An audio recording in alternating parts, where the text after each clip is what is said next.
Hello everyone, Glenda Mollett here, and I'm in my craft room and we're going to stamp the June monthly club card, one of them. This is card number 3, using Prized Peony.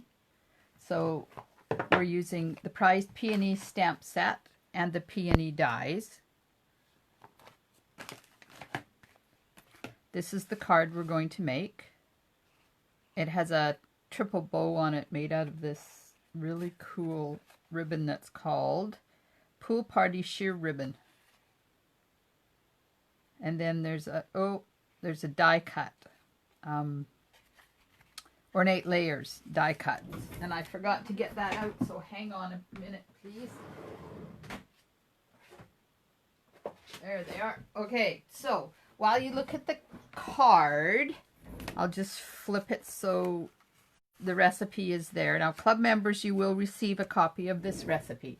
I just want to refresh my computer, make sure I'm oriented properly before I get going. So, I haven't done these monthly club videos in a while. Yep, good to go. Okay. Awesome. So I haven't done these club videos for a while, and it's nice to get back to them. This is June 20, or it'll be, sorry, not the June club card, it's July club card. We're getting together in person in July, so that'll be a lot of fun again. There, I think I'm ready to go. Okay, so this one is not difficult. It's just, it packs a punch because of the gorgeous flower. And I colored that in cherry cobbler. So we'll stamp the flower first. And I'm just inking up in Memento ink because I'm going to use Stampin' Blends.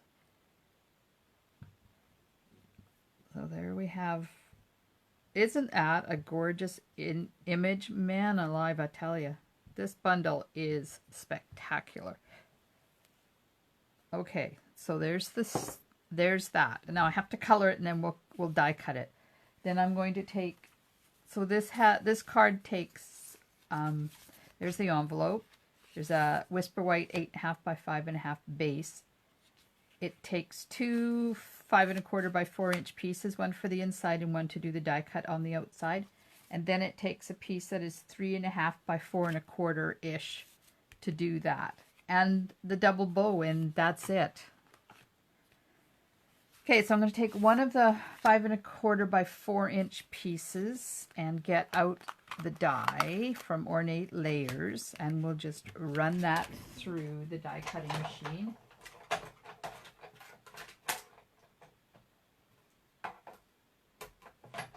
And I'm going slow to give the paper time to cut. There we are. I'm so excited. Stampin' Up! Has announced when we're going to be able to get the new Stampin' Cut and Emboss machine. And it's coming. For demonstrators, we can get it on the 4th of August. And for customers, I believe it's September the 1st. It's been a long time coming, and it's going to be a spectacular machine. Now, if you already have a Big Shot, then you probably don't need one of the new ones. But if you have a machine that's dying or one that you're not happy with, uh-oh, that one didn't come out, didn't cut. Oh dear. You know why? Because I didn't put this in, I didn't put it in crooked. That's what happens when you don't put things in a little bit on the crooked side.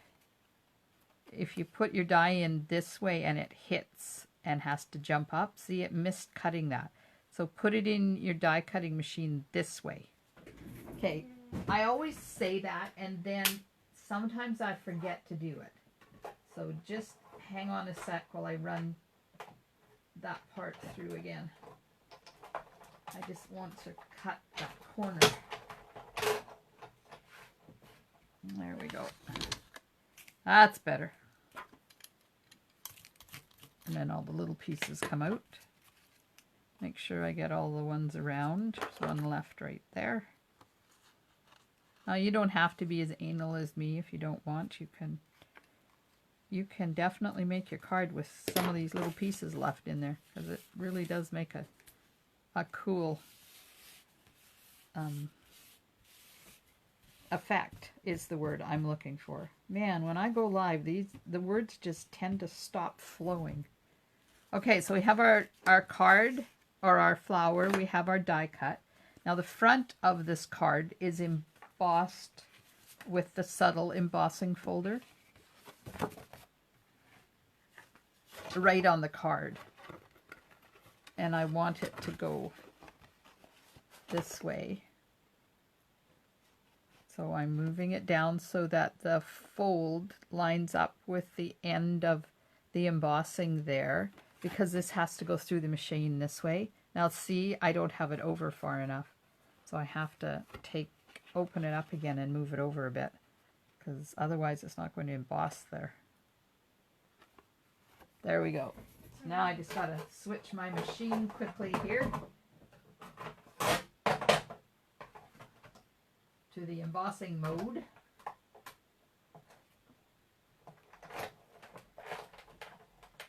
So the machine that's available this fall, August or September, depending on which category you're in. Oh, I did the lines. Oh dear. Oh well. Lines are going to be sideways on this one. It's only the big machine that's going to be available. The mini one is not available yet. Okay, so I'm going to put some adhesive on the die cut, and we'll put that down. I'm so excited. Stampin' Up! Also has come out with some new adhesive, and I forgot to order it, so it's supposed to arrive soon. Then I can give it a try and let you guys know what it's like. I heard it's really cool, but it takes a light touch. Okay, so there's the card front. Now we'll do some coloring. And I'm using Cherry Cobbler. So I always start with the light. This flower is really easy to color, because other than putting one layer of color on, you don't really have to do anything else, because it's got the shadowy areas already have the darkness to them. So just coloring it with just the light or just the dark, you don't have to do anything else. Oops. Staying inside the lines would probably be a good thing too. And you see I'm putting the color on in a circular motion. It just helps me to know where the color is. And I do want to put some dark low lights on here. I was going to say highlights, but it's not highlights, it's low lights. So I'm going around the outside first. Gets a bit confusing down here in this corner where the leaf is, but just go for it. So I really hope you guys decide to give this bundle a try. It is really pretty. And the designer paper that comes with, like, it's a whole suite. You get, what are they called? Wait, Elegant Faceted Gems, Peony Garden designer paper. Then there's some ribbon pack, I think, and designer paper. And the designer paper has Petal Pink in it. Now I know Petal Pink is not the favorite of a lot of people, but it goes really well with the basic gray and gray granite that they've put in the designer paper. So I thought, why, if I have people that are not fond of Petal Pink, let's do a card or two for club that doesn't have Petal Pink. See, I'm just kind of putting little bits right where the the darkest areas of the stamp are, because the artist has already told me where I need to put low lights, where the shadows would be. But you'll see when I get this done that it really doesn't make any difference. If you don't want to do this step, you don't have to.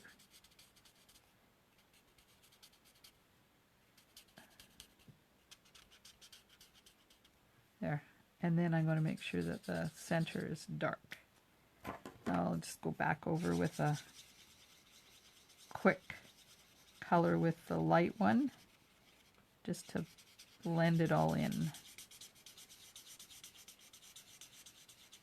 And don't forget that the blending part of working with Stampin' Blends is making sure you have enough ink happening. So you turn it over and you can see where the ink is coming through and where you might have missed some extra color. There you go. See, that doesn't take long. So now we'll do the bud. Now, of course, if you don't have a cherry cobbler, that's the beauty of this card. You can do any color you want. Whoops, that was the lid to my Stampin' Blends, just went flying. Now, buds are always darker than the flower is, so I just added more of the dark cherry cobbler just because I could. I gotta find my lid. I don't want to leave my marker unlidded. Okay, old olive for the leaves and the stem. And it's the same thing. If you don't want to do the blending part, don't do the blending part. Just give it a quick color with the light or the dark, either one.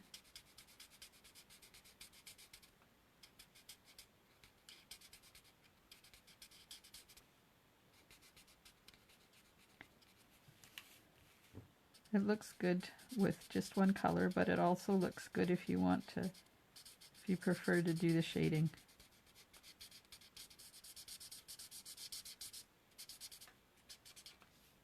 Go back in with the dark.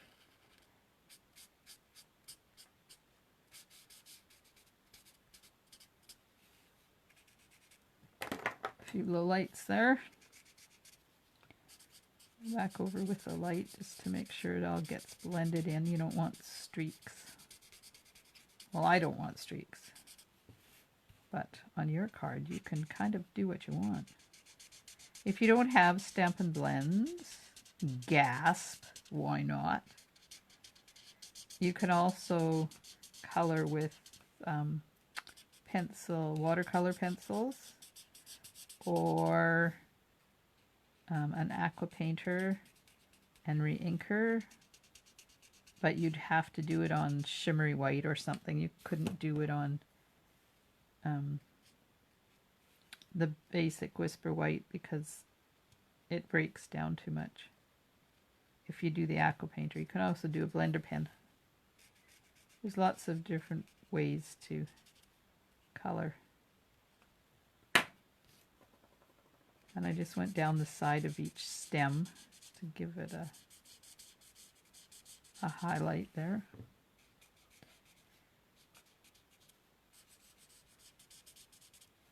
All right, last two leaves.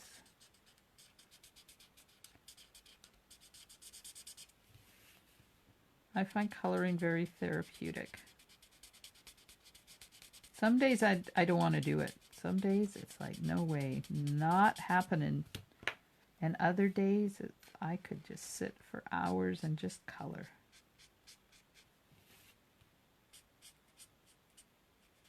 I guess it depends on what I've got to do that day, how much time I have.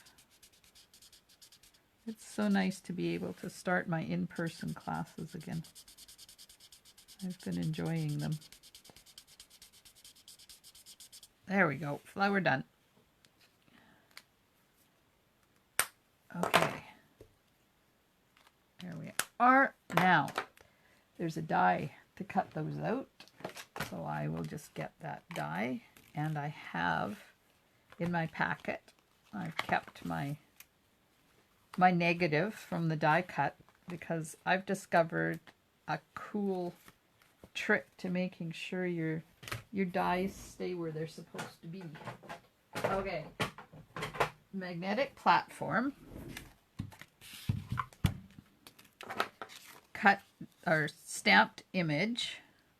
This is the template. So I'm just going to put a little tiny bit of tape on there, and then I'm going to put it onto my clothing and get rid of some of the stickiness. Oh, I put it on the wrong side. No, I didn't. No, I didn't. Oops.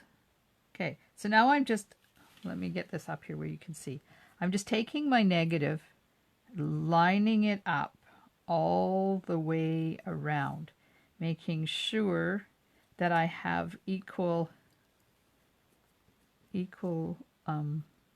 border all the way around. Now, sometimes it's a difficult thing to do that. There we are.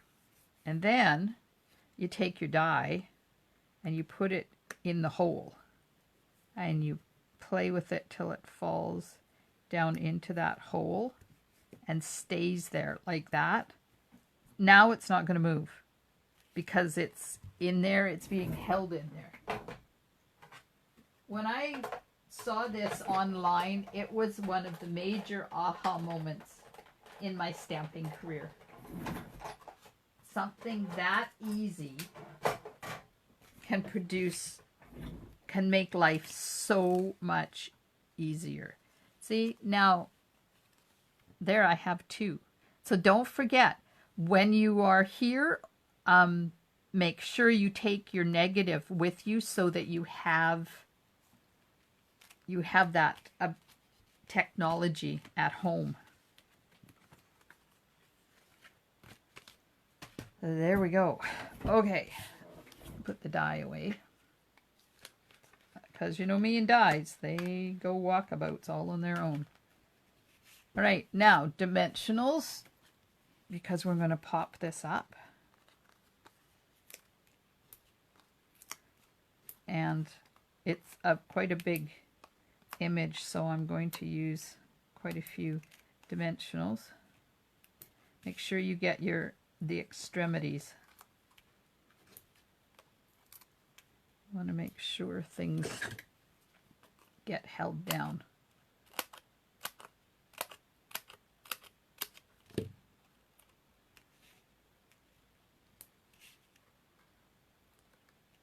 And then in the middle too.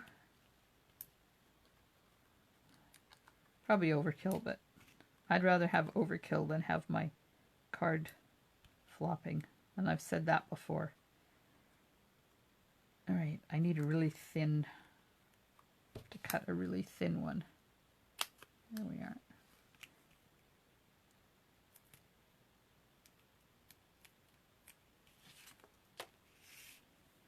So I have to support this part right there. All right, now I think I'll just put one more right there, and then we're good to go.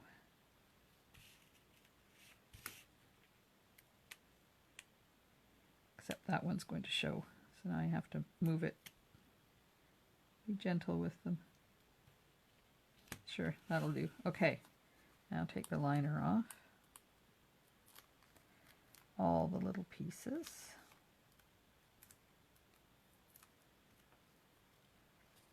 Just like that. So our in-person club for July is happening 2 days before my hubby's surgery, so I'm hoping that there isn't going to be anything that's going to stop us from doing that. We have to go down the night before to Duncan, so we're there for whatever time his appointment is. Okay, so now you just put your blossom wherever you want it, and I'm keeping it up a bit because I want to put the ribbon on there. My glue dots. So I tied a triple bow, So after we get it on, we'll fluff out the sides. So this was another aha moment, and I think I've showed you guys this before. Putting a piece of ribbon around your glue dots so they don't unravel. It's one of those major aha moments. Okay, so now I'm going to stick the bow right down there. The glue dot's going to attach to the background, not the die cut, so that it reduces that pop-upness of the bow. This ribbon is really pretty. It's fine and it's sheer, and it probably doesn't have a lot of upability. Okay, it's not. Come on, get out of there. I know there's 3 because I did it. There, you just have to persuade it to come out from its hiding place.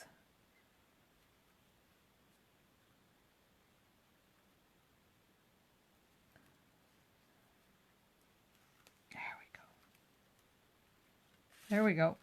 So there's our card. Now we just have to stamp the inside in the envelope. So get another piece of 5 1/4 by 4 and get the envelope. There we go. The envelope goes that way. This goes that way. Okay, so now I'm going to use another image from the same stamp set. There's three different flower images that are 3 different. So this is the really big one that we just used. This is the one I'm going to use now. And then there's a little one. And we'll use that in one of the other cards. Okay, so I'm going to ink it up in Cherry Cobbler.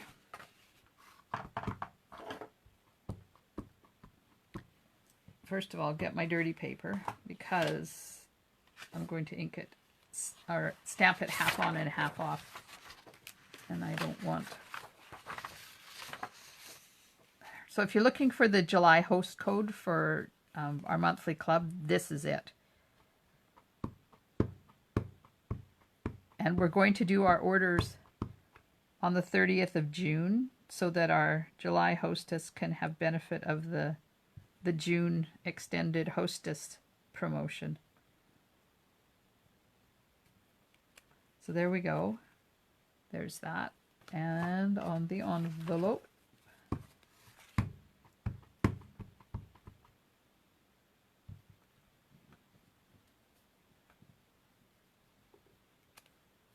there we are.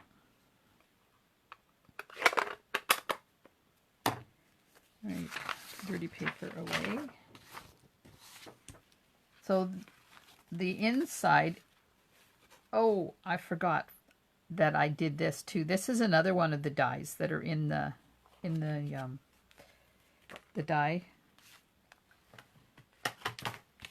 Peony dies. Has that lovely scallopy edge thing.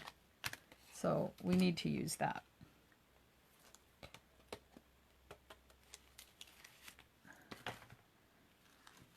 So I'm going to bring back in my magnetic plate, clean it off first. Don't ever use your fingers on here because these little pieces of Lexan will get up underneath. I do this. I just use my other plate to rub it all off. It works really well. I don't know why that piece is stuck. Holy man, that one's really on there. Okay, so there's the inside piece. And I'm going to put this right up against the edge. And I'm going to kind of center it. You want it right as close as you can get without cutting the edge. And then make sure it's kind of the same on one end and the other end. And now I'll just run it through.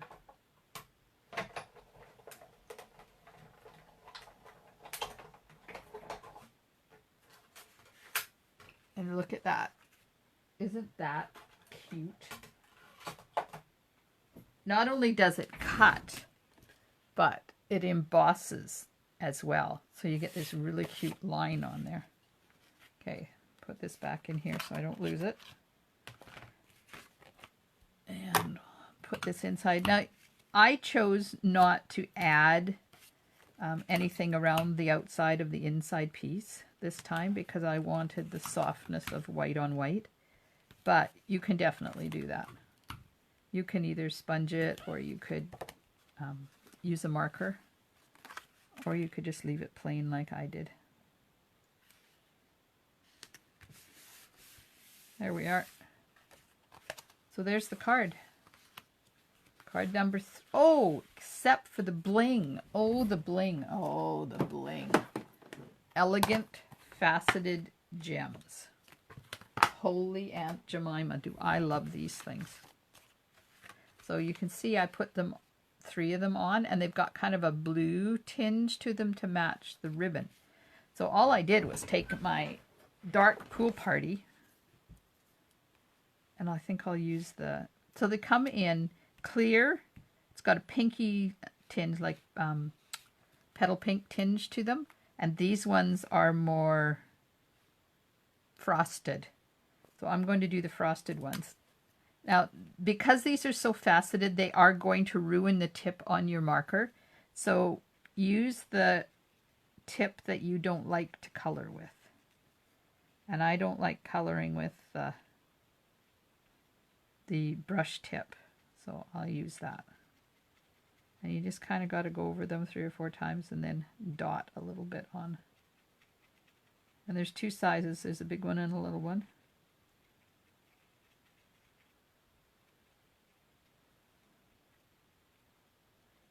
Back over them again. See how they take on that lovely blue patina? There we are. I'll get my... You kind of have to let them dry a little bit too. I should have done that before I started the card, but oh well. Just have to be careful not to touch them too much. So I put 2 up here in this corner, the big one and the little one. Like that. And then 1 big one down here. Oops, it's upside down. 1 big one down there. Here we are. Now we're done. Now we're done the card. So there's the insides, there's the there's the card, there's the inside, there's the envelope, and this is a GMO, Glendamullet Original. Thanks very much, ladies, for watching. And oh, look at, I forgot one other thing. Holy man, I'm not doing very good. I'm just so anxious to get on to the other cards. Wayne Costella. I didn't do the whole flower. I just kind of did some highlights. So just a line every once in a while, because I don't want to take away from how beautiful the flower is. I just kind of want to highlight it a little bit. So I just did a few random, and you know me and random, I don't do random. And then on the bud as well. And then I did just a little bit on the leaves. Sometimes I find that less is more. There we go. See, and then when you hold it, you get the effect of the glitter, but it's not overwhelmed by it. See? Okay, I'm done now. Definitely done now. Thanks for watching. I hope you give the prize peony bundle a try. Stamp and Smiles. Bye for now.